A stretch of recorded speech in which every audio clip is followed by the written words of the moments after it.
Hey everyone, welcome back to another episode of the Gaslit Truth podcast. I am your host therapist Jen, here with my Dr. co-host. Terrelyn, right there.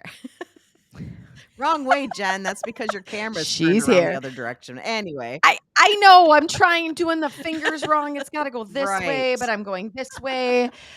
All right, everybody, we had to mirror our fancy little mic flags, and if we don't turn the cameras around, everything's backwards. So now I'm backwards, and I don't know what the hell I'm doing. It's fine.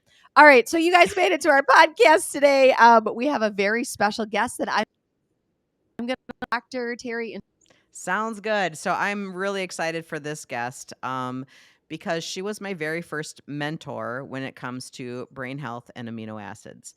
So we are welcoming Christina Veselak to the show. Christina is an MS, a CN, an LMFT in Colorado, has been a licensed psychotherapist and addiction recovery relapse prevention specialist for over 40 years, along with tremendous experience in training and supporting the emotional, social, and spiritual components of recovery. Her longtime expertise as a mental health nutritionist and training in Western herbal medicine allows her to effectively address many of the biochemical aspects of addictive disorders, including sugar, using dietary and supplement recommendations. Her own journey of recovery from PTSD, codependency, and a myriad of health issues provides her with deep compassion, understanding, and personal experience of hope and transformation. She is the founder and director of the Academy for Addiction and Mental Health Nutrition, which teaches practitioners how to use diet along with amino acid and nutrient therapy to help prevent cravings and recurrent use in their clients by restoring neurotransmitter function and keeping blood sugar in balance. Finally, she is delighted to offer the nonprofit organization Eating Protein Saves Lives, Inc., as a source of life saving information about optimally feeding the recovering brain, thus providing people with a solid foundation for their recovery journey. Please welcome Christina Veselak to the show. Thank you so much, Terrelyn. I'm delighted to be here. I am so glad that you're here because, as I stated before, Christina is my very first mentor when it comes to amino acid therapy. And I wanted to share a little story about how I got to her. I remember this was probably 10 years ago or more that I was feverishly searching for solutions. And I remember being on the internet, typing in, how can I improve dopamine naturally? I was typing this in a Google search and was finding not much. And somehow I stumbled upon the Academy for Addiction and Mental Health Nutrition and got real curious, was searching around in there, and I found Christina and I found the course and I looked on it. I pulled out the certifications this morning, and my first one was in 2015. My second one was in 2017, Mhm. and then my husband Steve took it in 2018. So we've all taken her coursework, and that set some pretty serious groundwork for me, personally and professionally. Mhm. And I share this wealth of information to anybody that is willing to listen. So your education that you give it is so delightful on many levels. You're so informed, you're so educated and knowledgeable, and it has literally changed how I practice. So first of all, I wanted to issue a, a public thank you, because if not for you, I would likely not being this work doing this work that I'm doing. So thank you so much for that. And I have shared this information with therapist Jen too, and Amanda who works with me, and again anybody who will go ahead and listen. So I would like to learn more about your journey, Christina. If we could start there, in how you got so interested in amino acid therapy and basic protein and nutrition when it comes to addiction and mental health. I'm guessing on top Mhm. of that too. Mhm. I know that I took it for mostly addiction, but can you share with us a little bit about your journey into this space as a traditional therapist into a non-traditional, which should be traditional, um, nutrition and amino acid therapy? Well, and first of all, Carolyn, thank you so much. I am so delighted because your story has been replicated by so many people, so many practitioners out there who've taken this information and run with it, which just makes the little cockles of my heart so warm I'm so because it's glad. why I do what I do to help Yes. more people. You know, Yes. this ripple effect, right? Yes. 100%. And I so I there can't I really literally can't thank you enough. Anyway, that'll be enough. So, there are really two strands as to how I got to where I am today. The first is that I had very serious chronic mental health issues my whole entire life. I was depressed basically from day one. I had serious social anxiety. I was probably on the spectrum. I had disabling ADHD, dot, dot, dot. I had it. And the very first inkling I had that food could have anything to do with mental health issues was when I was in college. And I had come back from a lovely summer in Switzerland where my depression was less. And I thought it was just because, hey, I'm in Switzerland, right? That's right. fun. Mhm. I come back to school and my depression smashed back in and disabled me. I'd never been disabled by it before, but I couldn't study, I couldn't do anything. So I was sitting in the library praying and leaning over a stack of magazines, and I just looked at the top magazine that just happened to be open to a page on how food allergies can cause psychiatric symptoms and how eggs particularly can cause depression. Now, this is 1976, and this That's isn't yeah. right a Yeah. really long time ago. Right. And I read that article and I thought, I was in Switzerland. I don't think I ate one egg the entire summer. And I come back to school and I'm eating scrambled eggs for breakfast every morning because it's the only decent thing on the menu. That's interesting. That is. And then it's She got Yep. and curious. then it said that it takes 4 days to get an allergen out of your system, and you can start feeling better on day 5. So I thought, okay, I and got 5 days. I Let's have go. 5 days. I completely eliminated all sorts of eggs from my diet, any baked goods that had eggs in it, scrambled eggs for breakfast. I found something else. I think I ate the sausages. And day 5, I woke up and I was functional.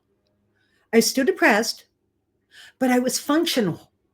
Mhm. And it was like, okay, Lord, thank you. And I went on. Okay.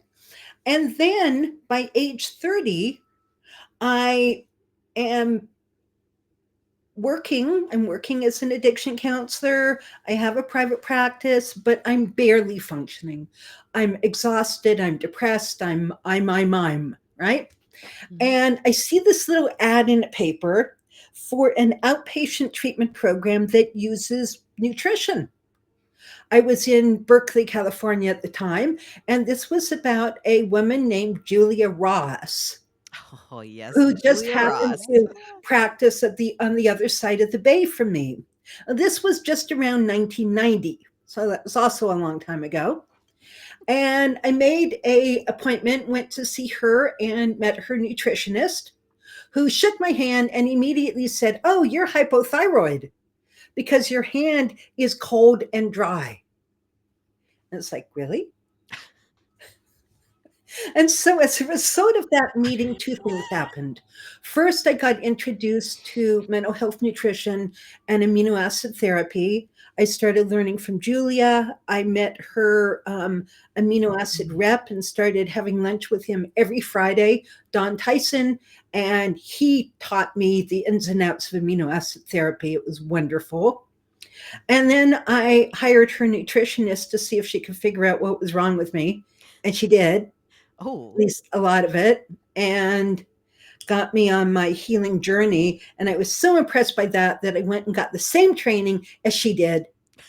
And hey, the best form of flattery is replication, right? Like, imitation is the greatest form of flattery. well, Yes. exactly. And that was Mhm. in 1993. And then I started going to all of Jeffrey Bland's lectures on functional medicine before it was called functional medicine. Mhm. And I started applying everything I was learning to mental health and addiction and started integrating it into my practice. did you, because you're also a therapist, so was there a time, did you ever get pushback from this? Do you get the same? That is great. Can you talk about that? Like, because I know I'm shocked because the amount of pushback that Jen and I get, and some of the Yeah. people we've had on the podcast, we've talked about it. Everybody receives pushback. What do you think your secret sauce is to not get that type of pushback? Well, so it depends who you're talking about. I do not get pushback from my clients because I think of how I introduce it to them. I have gotten pushback from, medical professionals who think they know it all. And I had one doctor, we were actually at a sort of social gathering. He and I shared a client. And he said to me, well, you know what you do is quackery. And, but he said it, I knew he was trying to be provocative, right?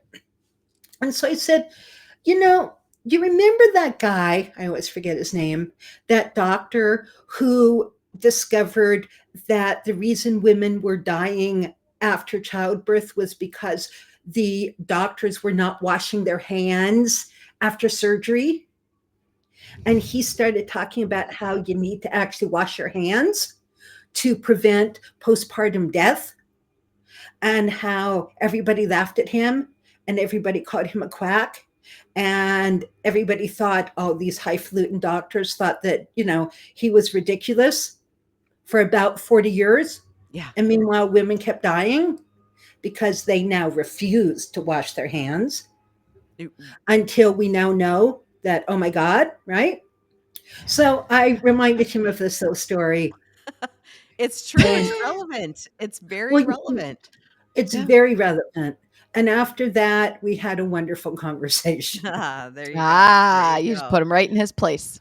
So I'm curious about how you said it depends upon how you introduce this concept of amino acids to your clients. So could you share with us how you do that to get Mhm. the greatest buy-in, I think is the word I'm looking for? So generally, I do it in the very first session as I'm getting to know the person.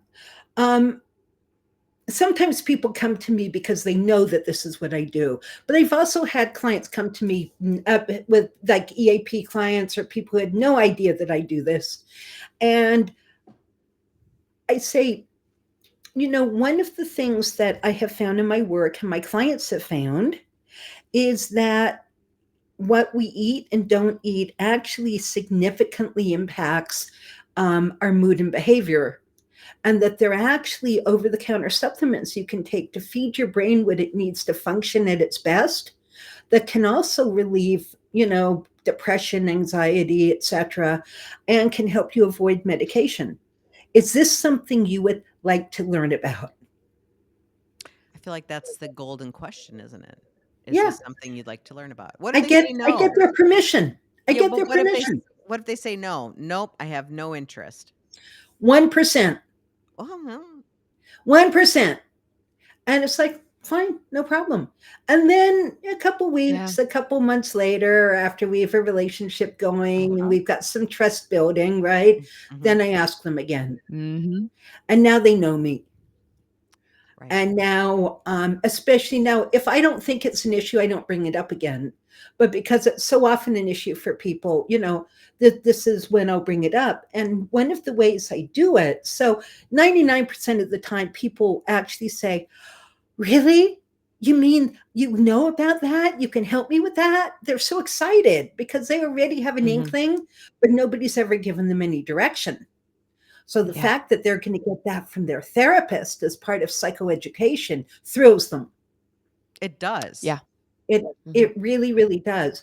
But what I do with some of these other people is, here we are in session and they come in and they're all over the place.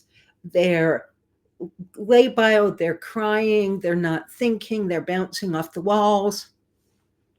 And I'll say to them, and I now have 100% accuracy rate that when I ask them the question, they say yes. It was like, when was the last time you ate protein today?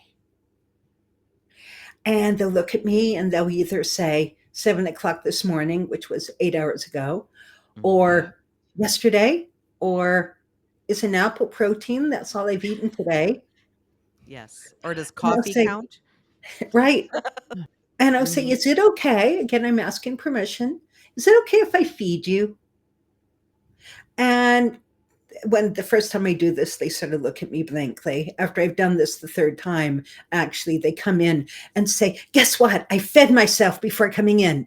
Okay. Well, the very first time, Yes. right? They're so proud of themselves, Jen. Well, this is so I this love this. philosophy of feeding your clients In when session. yes, I've done that. Mhm. Yeah. And not anymore because I'm telehealth. So prior to telehealth, when I had the clinics that I had, we would I mean Steve would go to the store and he would stock. We had a fridge in our Mhm. lobby, and he would stock it full of protein shakes, and he would stock it full of cheese and Mhm. anything he could think of that was quick and easy protein snacks.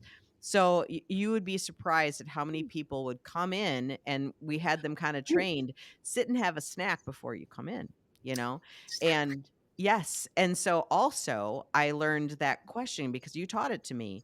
Um, have you eaten today? You Yeah. know? And Yeah. usually I would get yes, and then I would say, "Oh, what have you eaten?" And I would get cereal or a donut or something like Yeah. that. And the people that I see that are they're either really depressed, really down, so I know their blood Right. sugar's off, or super anxious. Like the Yes. super anxious person is the tip off for me every time that they probably haven't even eaten yet today. Yeah. Yeah. And so I would Exactly. literally Yeah. go out into the lobby and be like, crack this open and start drinking it, and let's have the session that this way. 100% of the time they would do it. Yeah. 100%, just like you said. It's Yeah. such an easy thing for therapists to do, is to ask their clients if they've eaten today Yeah. to have a productive session, you Yeah. know? Well, I even make it more specific, Carolyn. I now say, have you eaten protein Protein, you today? just say protein. Yep. Yeah, Yep. I just go cut Yep. right to the chase. Mhm. And then I feed them, but I have them rate their symptoms on a scale of 0 to 10 first. And then 20 minutes after they've eaten, What is it? and they notice those, they become more stable, they become more Yeah. functional, they Mhm. can now problem solve, they can now think, they can now ground, right? Mhm. People can't do any of the Mhm. relaxation and grounding exercises you want them to if their blood sugar's low and their adrenaline's running, Yes. right? So interestingly, just the other day I had someone say, "Oh, I'm not getting good sleep because I feel like I crash every day at 10 a.m." And I said, I said, Did you have you eaten breakfast or anything?" "No." And I said, "Okay, I think your blood sugar is low." And I said, "You can probably expect some anxiety after that." And they go, "Oh, is that what that's from?" And I'm like, "Yes." I said, "So eat something around that time. Yeah, It's some of these things are not difficult. They're no. they're just not in your conscious thinking, you know? Well, and I had a client who was very violent, had a lot of domestic violence, got diagnosed with bipolar 1 because they didn't and have any other way of explaining the episodic violence. He actually started using alcohol to try to calm himself down. It didn't work. He just developed an alcohol Yep. use disorder and Perfect. he got sent to jail. Oh, yeah. So he comes out and hires me, and I immediately get him on the food and the supplements and the protein every 3 hours. And as far as I was concerned, the guy was a teddy bear. For 3 months, he took full responsibility for his behavior. Lovely, lovely person. And I was really bewildered. I didn't see any bipolar, I didn't see anything until one day he comes stomping into my office and this rage is rolling off him and I'm actually scared. I mean, I actually, this is okay, really intense. And so I say Yeah. really timidly, have you had lunch? And he, for 10 minutes, Would you for like some 10 cheese? minutes he goes on this tirade of how everybody else in the world got in the way of him eating lunch. Oh, jeez. Okay, Ah. tirade at the top of his lungs. Mhm. And so I said, can I feed you? And I defrosted an entire entree. You're like, this man is getting some food. The whole Yes, thing. the whole thing.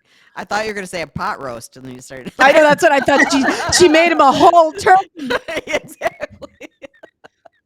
That's funny. I used Trader Joe's when Yeah. in Denver, right? Yeah, yeah, Stocked my freezer. yeah. So within 10 minutes, his color, which was purple, came back down to normal. His jaw unclenched, his fists unclenched. He took a deep breath and he said, "Oh my God, I used to be that way all the time, and I never used to eat. hmm I am never, ever missing a meal again for any Mm. reason." We live in this world that food is optional, Yeah, Yeah. we do. and the diet culture and calorie counting and all of this stuff. And I think that's a huge precipitator to the mental health crisis that we're in.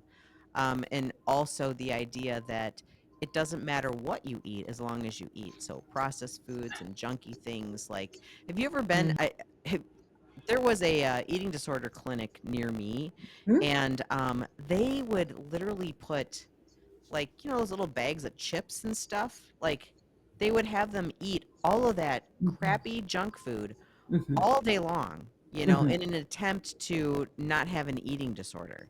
And I'm Right. like, but they're not feeling any better. No, they're not. They're not feeling No, any they're not. better. They're just giving them empty calories that don't mean anything for the brain, except for inflammation, you Well, know? Right. exactly. hmm Exactly. It's like they're throwing the baby out with the bathwater. Yes. Yes. Yes, they want to get rid of food phobia, which is good, hmm but let's get people eating food that's actually going to feed the brain hmm rather Mhm. than inhibit brain functioning. Yes. And you see, this is the piece that's been missing in the mental health field and the addiction field forever and ever. Amen. hmm We have known for many decades the nutrients the brain needs to function optimally. That science came in a long, long time ago. hmm And yet it's never ever become part of our conversation. It's never No. applied. Well, it's And Yeah, never it's, it's applied. It's never yeah, thought about. right. Psychiatrists don't even know it. The nutrients the brain needs to function. Right. Because they And yet think it's really basic. they think the nutrient is a prescription. That's what you need, is right. the medication, I is the I mean, nutrient, right? I'm thinking about, 15 years in the field, and I didn't learn this until I got curious, and Terry introduced this idea to me, and I'm going, "Oh my god, What? this is revolutionary. Like, where the hell has this been?" Because I've done all the That's right. trainings and got the credentials and all the, all the extra traditional things, right? I've done all those. And then all of a sudden I'm like, "Wait a minute. You're talking to me about protein? You're talking Mhm, to me mhm, about amino acids? What is this?" mhm. Yeah, yeah. Eh, And you see, unfortunately, this is also true of your psychiatric practitioners, and if your of your doctors, your psychiatrists. They've Well, never and been I taught wanted this to just either. family doctors too, and Right. OBGYNs, anybody that's prescribing. Like, it's not, Jen and I talked about this before. It's not just psychiatrists, No, it's no, psychiatry, which is yeah. practiced by a lot of medical professionals, not just a psychiatrist. that's right. So we've Yeah. talked about this too, Jen and I, this idea that everybody in addiction centers, will just stick there, talks about dopamine. Like, oh, it's a dopamine issue. That's why you have substance abuse problems. In mental health, it's always about serotonin, right? Like, oh, it's a Right. serotonin. Like, so we Uh-huh. pick one chemical and we're like, oh, mental health is serotonin. And if it's an addiction, it's dopamine. But that's as far as the conversation goes. Like, Right. it's like, you've got a broken brain and this is how it's broken, and there's no way to fix it except a medication. And this is why I got on Google years and years Mhm. ago and was searching, how do you fix dopamine naturally for somebody? Like, how do you fix these things? And that's when I came across you and amino acids. So I would love it if you would spend some time on a little bit of education on amino acids and just kind of hit the primary ones, the serotonin, the dopamine, and let everyone know how these are made and how we as people can influence these on our own, if you wouldn't mind. Absolutely. But I Geek want out, to Christina. I, Geek out. Let's go. I want to I'm start gonna take with notes. I'm gonna take notes here. with something. You know, I was trained 40 years ago, and you know, you guys were trained more recently than I was. But we were all taught that if we thought there was a biochemical issue going on with our clients, we had no option. Best practice Yeah. is to refer them to a psychiatrist to be put on medication. And that it was completely black and white. That's still the case today. That is still what they're teaching people. Yes, Still it there. really is. And wouldn't it be tragic if truly that was our only option? If there was nothing else we could do? It But you is see, here's tragic. the wonderful thing. There's all sorts of things we can do to take care of the health and well-being of our brains ourselves and to teach our clients how to do it. And this is because the brain mediates everything. It mediates our mood, our behavior, our ability to learn and access and utilize skills. You know, these skills we try to teach our clients and they try to learn. We actually have to have a functioning brain to learn and access skills, right? Mind-blowing. That's a Yeah, mind-blowing concept that we have to have an online brain to teach a skill and use it. Like, that's not rocket exactly. science. Like, that just, This is not rocket Oh, science. Maybe brain science, but it's yes. not rocket science. It's pretty basic. Mhm. Well, so what does the brain need to do its job? Okay. So bottom line, it's our brain's job to allow us to cope with stress gracefully. Gracefully, right? We get to flow. We get to creatively problem solve. We get to modulate our internal reactions. We get to do all of these things when we have a functioning brain. However, when we don't have a functioning brain, not so much. That's when we get depressed and anxious and irritable and crave relief. And then we find the drug of choice, and including sugar, and it's like, I want more. Give me more. Give me more. Well, it feels Right? good. It feels good. Because it feels good and initially it works. So what's actually going on? Well, the brain mediates its moods specifically through four chemical families called neurotransmitters. This is the catecholamines that includes dopamine, norepinephrine, and adrenaline. And those are our survival neurotransmitters. They're also responsible for reward, joy, motivation, get up and go, right? And coping with stress. They're made out of a particular nutrient called an amino acid that comes from the protein we eat. So when we eat protein, it's made up of amino acids. We digest it. These amino acids go all through our body doing all sorts of things. They make our muscle, they make our skin, they make our enzymes, they even make our DNA. Some of them get into the brain and make, in the presence of vitamins and minerals, so we have to get those too from our food, they make our neurotransmitters. So dopamine is made out of the amino acid L-tyrosine. And we get, you know, all these amino acids from our high protein foods, your meat products, your milk products, but also your nuts, beans, and seeds, if you really have to be vegan, which generally is not great for your mental health, but if you work at it really hard, you can make it work. So we get these aminos from the protein we eat. We can also buy them over the counter. Somebody's figured out how to synthesize these amino acids free form. If you take them orally, they get into the brain within 20 minutes. So I can turn off a craving, full-blown physical craving in 20 minutes. I can shift a mood state within 20 minutes. And the amazing thing about amino acids is that they're anti-addictive because they're rebuilding your neurotransmitters rather than depleting them. It's sort of like, how can something work so well without being bad for me? Very No, true. this is actually good for you and good for your brain. So we get dopamine and norepinephrine or get up and go. And it also helps with ADHD, by the way, from the tyrosine. We get serotonin. So serotonin is our flow. We can feel good about ourselves. We can move up the social ladder. Okay, they did studies with lobsters. I don't know why they did studies with lobsters, but they found that lobsters with the least amount of serotonin were at the bottom of the pecking order. Apparently, lobsters like to climb on top of each other into sort of a pyramid thing. Well, the lobsters with the most serotonin are at the top of the pyramid, Oh, and the lobsters with the lowest serotonin are at the bottom. interesting. Well, same thing with rats, and same thing with human beings. That we need enough serotonin in order to flow with stressful situations, in order to let go of anxiety, in order to sleep because we can settle our mind down and stop worrying so much.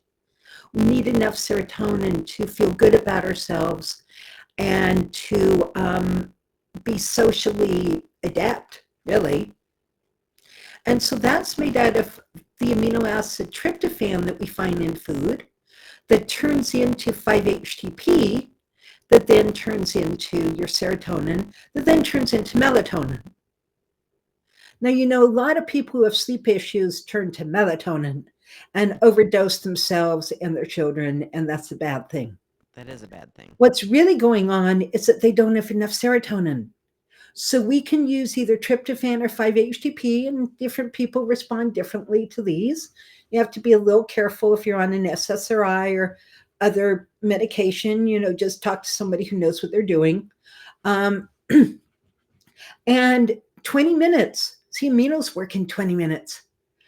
20 minutes after we take our 5-HTP or our tryptophan, it turns into serotonin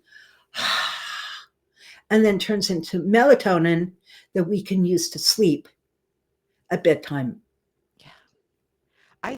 I just want to point something out real quick because before we move too far away from dopamine, um, the depression that I think Mhm. that I see more frequently is dopamine related rather than serotonin. And I think that has to do with the stress and cortisol. And yes, exactly. So if you're feeling that low, I just don't care type of Right. depression type stuff, I mean, that's more dopamine. And I feel like It so is. many people are put on medication that impacts serotonin for that type of depression. Um, so they still are depressed or they now are anxious or Right. something else. Do you see it the same way then too? Do you? Well, I very much do. And in fact, this is what I teach. I don't like my students using the word depression I do. because there's so many different types of depression with so many different causes, and it presents so differently in so many people. But Yes. we can break it down into some categories. So, low dopamine depression is your slow, sluggish, apathetic, I don't care. You just want to crawl into bed and never get out again because why bother? You know. Um, Low serotonin depression, on the other hand, is an anxious, agitated, worried type of depression. So for the slow, sluggish depression, you give them 500 to 1,000 milligrams of tyrosine, usually, and within 20 minutes, they're bright eyed and bushy tailed. Mhm. Now, there's biochemical individuality. Everybody's different. Some people need a little fingertip, other people need 3 grams. Yep. So you start low and then you build. Sometimes you need to go lower, but you figure that out really quickly. Hmm. I want to So say that tyrosine for me when I know that I've taken enough, I when I get that low, like fatiguey thing, like I really feel like my brow is very heavy. Like I feel like Mhm. my eyebrows are heavy and I can shut my eyes at any moment. And when I know that I have the ideal dose for me, it just feels like a little pick me up. Like I don't want to shut my eyes anymore. Like I'm like, Yeah. it's not like a stimulant, right? It's not gonna be like, oh, now No. I can clean 5 houses and do all these things. But it's just more of this, like I don't feel that lethargic draw That's right. down in my face, so Yeah. Yeah. that's my indicator. Yeah. Mhm. Yeah. I'm As I'm just, sitting you here know, making my 5-HTP here, Christina, as you're talking. mhm. Like it's There just you go. kind of fun. I take one this morning. It's right here. Um, Well, here it and is. that is, Yeah. Well, yeah, here's my tyrosine. And I yeah, took there you it, go. maybe an hour before we started our Look at us. Each have an intercourse amino acid we're discussion. Look showing at us with today. all of there you go. I know. I got all Although I kinds. don't like this I know. brand so much, but Hmm. Well, you see, the thing about aminos is that some people are so depleted that we need to take them every day throughout the day. For me, I was so depleted. I had so many things wrong that I needed to take them for 10 years. 10. well, yeah. Okay. And I didn't need them anymore. And so now, both Terry and I came off this really intense conference. Yes. And then I had, a 10-hour drive home. And this week I've just been a little tired.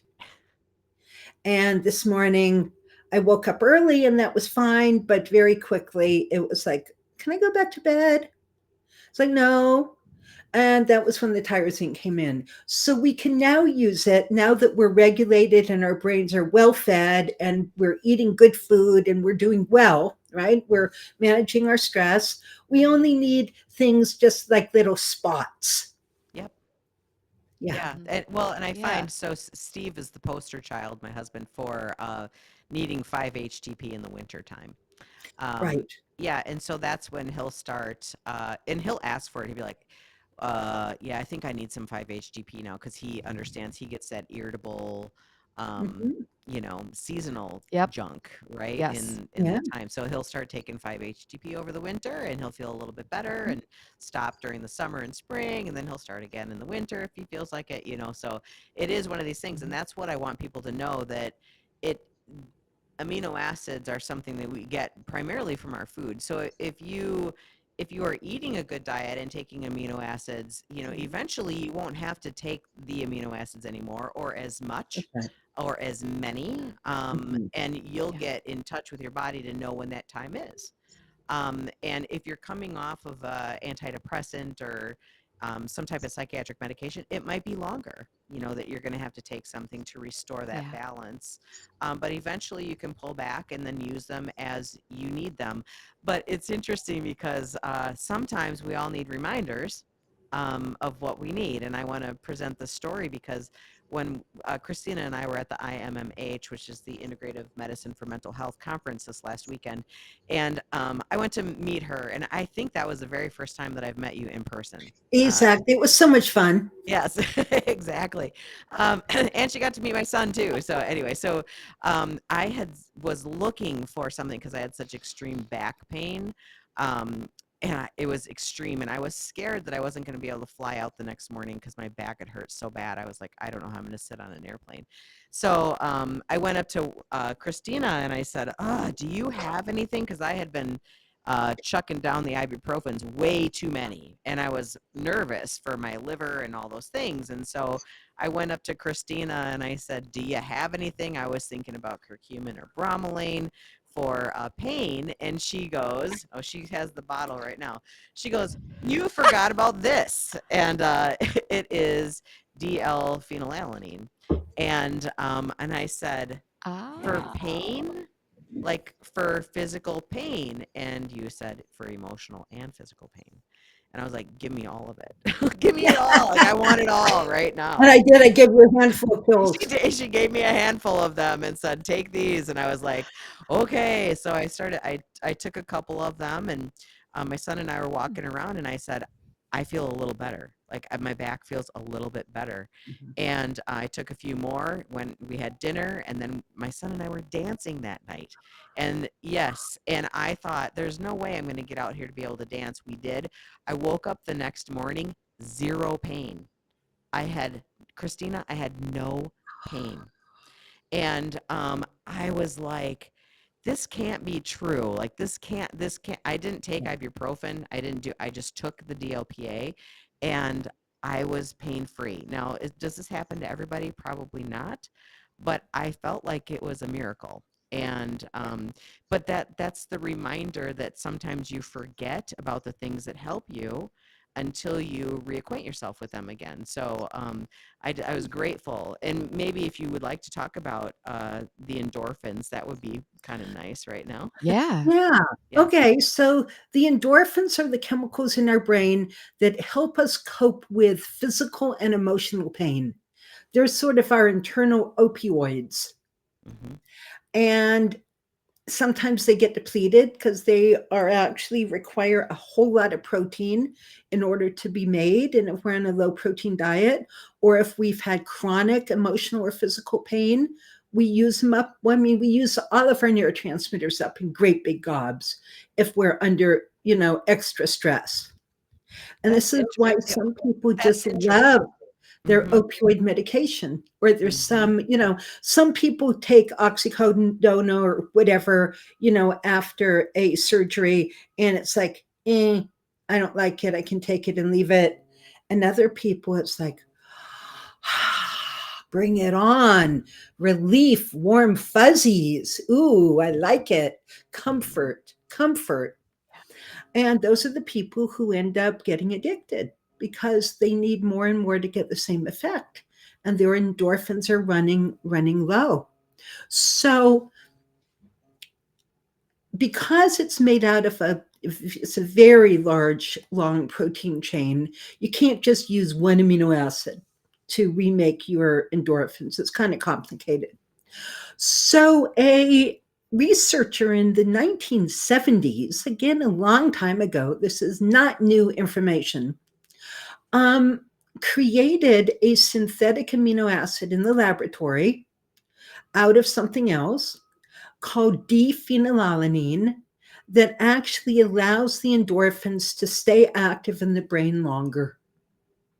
And so that's what I gave you, Terry. I gave you straight D-phenylalanine, It was beautiful. and it works beautifully. Yes. Now he designed it. He discovered it, I should say, to help reduce the amount of morphine needed by postoperative patients. Interesting. Yeah, Ah, yeah, sure. that's why it was originally Yeah. developed. However, the FDA doesn't like it. They don't know Yeah. what to do with it. It's an amino acid, but it's synthetic. So is it a drug? Yeah. So you can actually, I just found you doctors can actually prescribe endorphin. It's called endorphin MD. But the rest of us can buy it online. Now, we cannot buy it over the counter because the FDA doesn't allow that. But we can buy it from Amazon, from my website, which is www.aminoacidtherapy.com.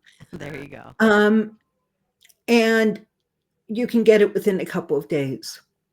What you can buy over the counter, Terry, raise your bottle, is DLPA. Whoop, there it is. So the FDA allows us to buy it over the counter from the vitamin store. Yep, in that form. That is half D-phenylalanine for pain relief and comfort and the warm fuzzies, and half L-phenylalanine that turns into dopamine. Okay, it turns into tyrosine and then dopamine. So now we get a little mood and energy boost along with our pain relief. And I can feel that. Yeah, Like I yeah. can feel that. Yes, because I've been taking this since I got home too.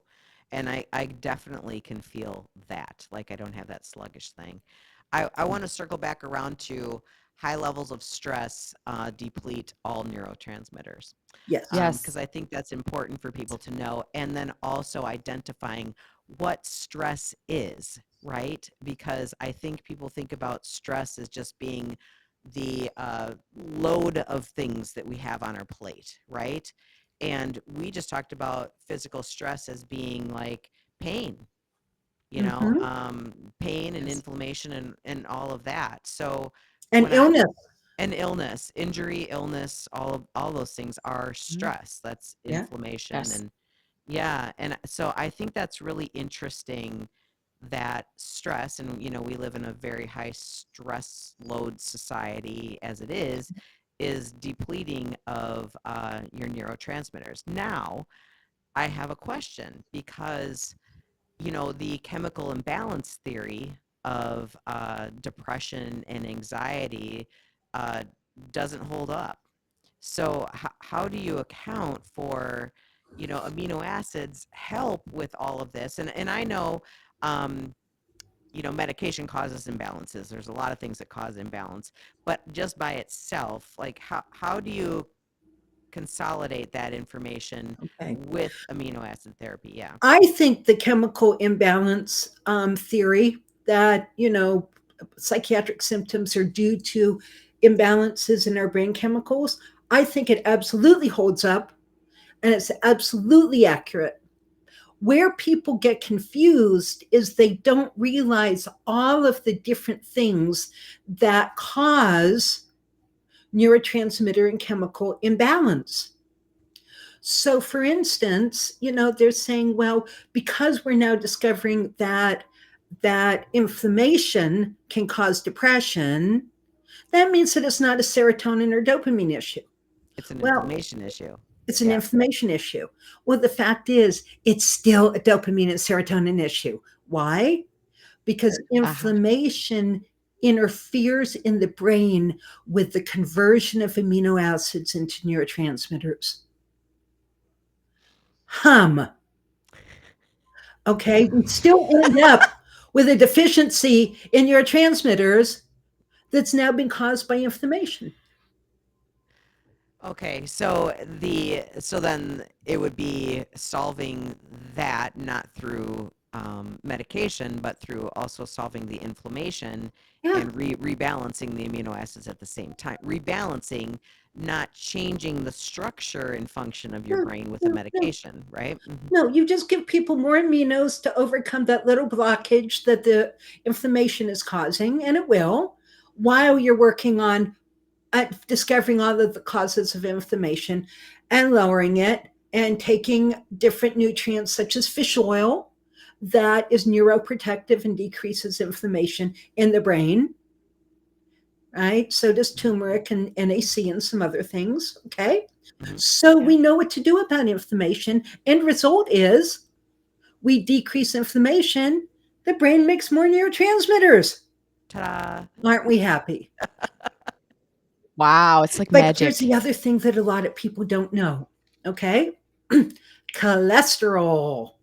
Mm. So we need to be making enough neurotransmitters, which means we need enough amino acids and enough vitamins and minerals to make our neurotransmitters.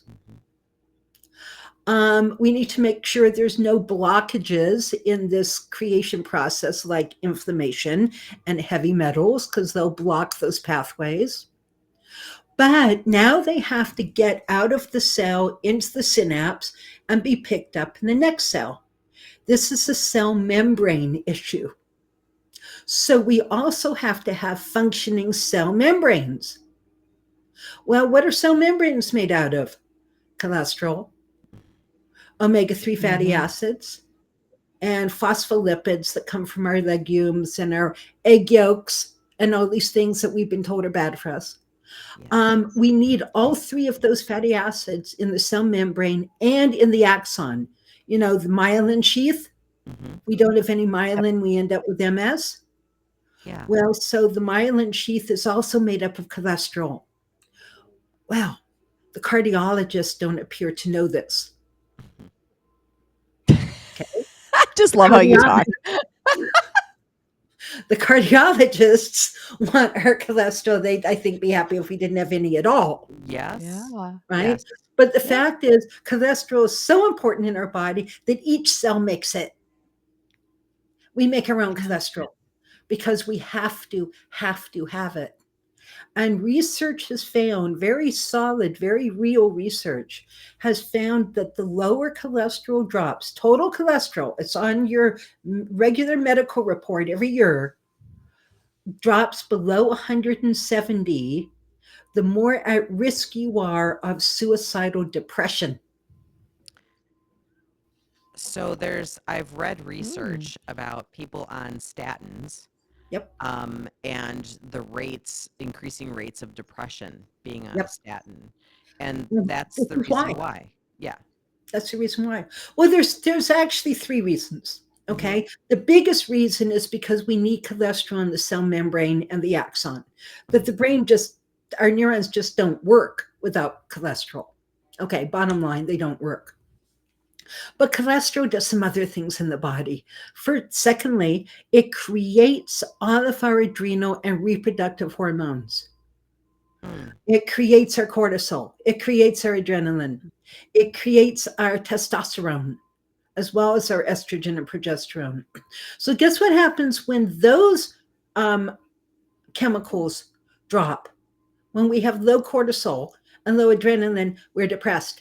Yeah, you're When going to we get have a low diagnosis and some testosterone, medication. we're depressed. Okay. So, this is the second reason why dropping your cholesterol will lead to depression and maybe some erectile issues in some gentlemen out there. Okay. The third thing is that the liver uses cholesterol. The liver's job is to detoxify us of all the nasty guys, Hmm. right? But it uses cholesterol to do that. Cholesterol is the paddy wagon. Okay. Interesting. Hmm. Cholesterol is where all the police throw all the bad guys into the paddy wagon and get rid of them.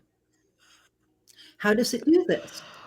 It binds the toxins to cholesterol, turns it into bile, which is stored in the gallbladder, shoots into the small intestines, where it also emulsifies our fats and allows all of these important fats to get digested properly.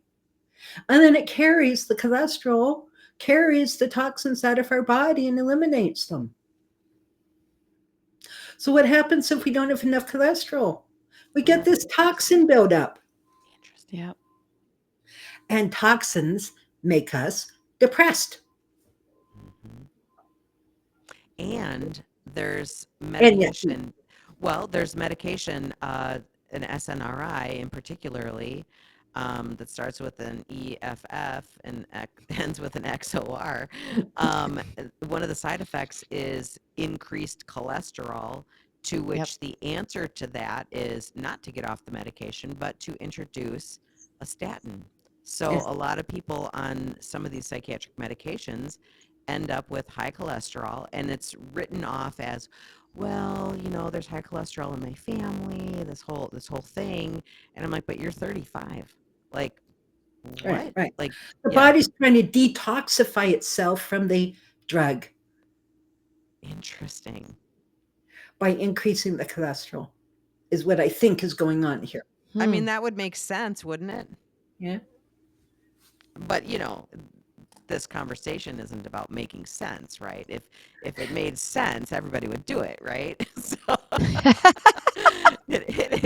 you This know, is why I love the name of your podcast, right? The yes, Gaslit Truth, yes, because this is where we have been gaslit by the medical profession over and over and over and over again, right? Yeah. yes, Which is one of the reasons for the epidemic in the mental health and addiction issues yeah, in our country, because people have poor mental health, they have emotional pain, they have depression, they have anxiety, they can't sleep. They look Yeah. to addictive substances for relief. This is normal. Of course we do. hmm, And now we have an addictive process going on, which is Yeah. actually run by depleted neurotransmitters. This is yes, why amino acids work so quickly to turn off withdrawal symptoms when you're stopping either a medication or a street drug or alcohol Hmm. or hmm, sugar, um, Yeah. and why it prevents cravings. Post-acute withdrawal is actually, which people just have to say, well, you just have to live with post-acute withdrawal. No, you Yes. don't. It's due to low blood sugar, so eating protein every 3 to 4 hours and taking amino acids to rebuild your neurotransmitters. We can turn off post-acute withdrawal within 24 hours Hmm. and keep it away. Why are addiction centers not all about this?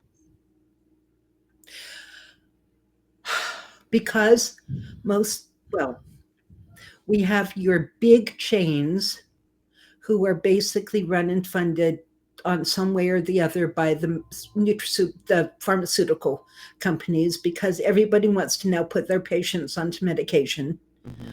And so we don't want anything to get in the way of writing prescriptions. Unfortunately, that's me being really honestly cynical. Hmm.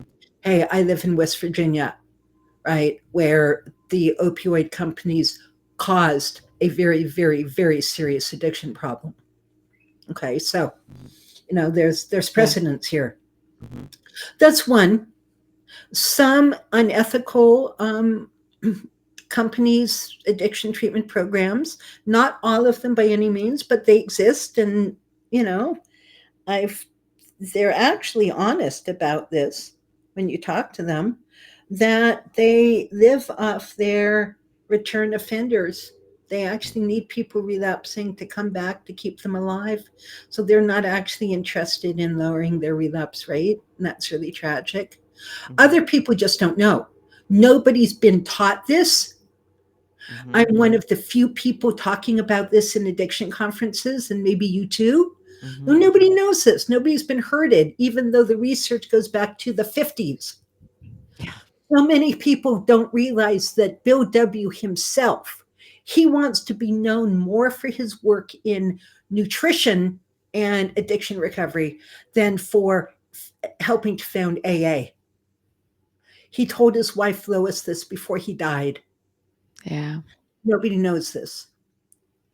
And he couldn't get any traction in AA, because they said, well, we want to be a spiritual program.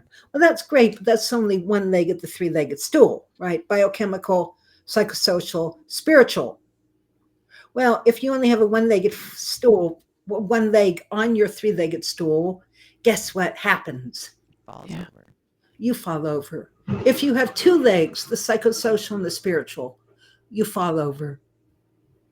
I call this the third leg of the stool. Hmm. Now, if all you do is biochemistry, you're going to fall over too. Right. Yeah. Right. But you need a functioning brain to do the rest of the To work of access recovery. the rest. To access the Yeah. rest. Oh my gosh, I could probably talk for I another know. hour or 2 hours. I know. Jen is just like I'm listening. just Just listening and loving. I'm like, okay, I gotta get more of this woman in my life. yeah, Okay, here we go. It's fantastic. 100%. So I wanted to direct people again to two places. Well, three, Yep. to Christina's website again, which was, what was your website again, Christina, for you personally? Aminoacidtherapy.com. Okay. And there's two other places, which would be the Academy for Addiction and Mental Health Nutrition Well, and the that is that. Oh, that is that. Okay, I'm sorry. Yeah. And then Eating Protein Saves Lives, Yep. Inc.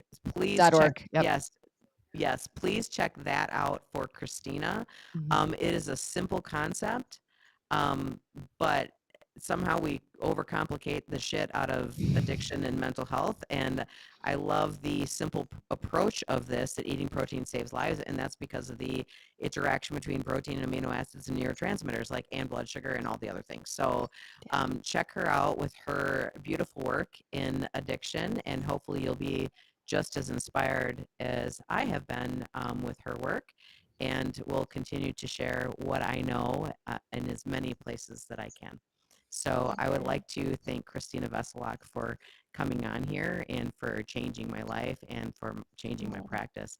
And I'm getting all misty eyed just talking about it. So thank you so much for being here. And if you're listening to this episode of the Gaslit Truth podcast, please make sure that you like, comment, subscribe, give us 5 stars, and send us your gaslit truth at thegaslittruthpodcast@gmail.com. Thank you so much for being here. Thanks, Christina. Thank you.